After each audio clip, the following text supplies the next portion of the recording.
আসসালামু আলাইকুম। সবাই কেমন আছেন? আশা করি আলহামদুলিল্লাহ সবাই খুব ভালো আছেন।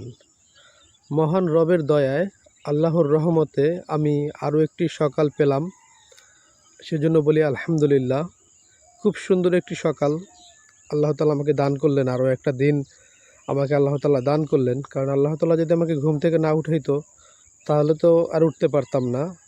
সেজন্য আল্লাহর দরবারে লাখো কোটি শুকরিয়া যে আল্লাহ তাআলা আরও একটি সকাল আমাকে দিলেন দেখার জন্য এবং উপভোগ করার জন্য। তবে আজকের সকালটা একটু অন্যরকম।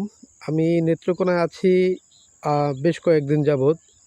তবে সবচেয়ে শীত কম আজকে, সবচেয়ে ঠান্ডা কম আজকে এবং কুয়াশা কম, সবচেয়ে কম। আর এত সুন্দর একটি সকাল, খুব ভালো লাগতেছে দেখতে।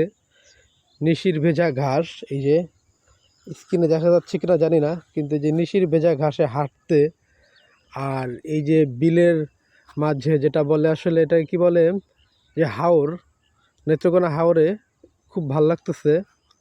তা আমি এখন নেত্রকোনা হাওরের মাঝে আছি। তো সবাই আমার জন্য দোয়া করবেন, সবাই সুস্থ থাকবেন এবং ভালো থাকবেন। আসসালামু আলাইকুম।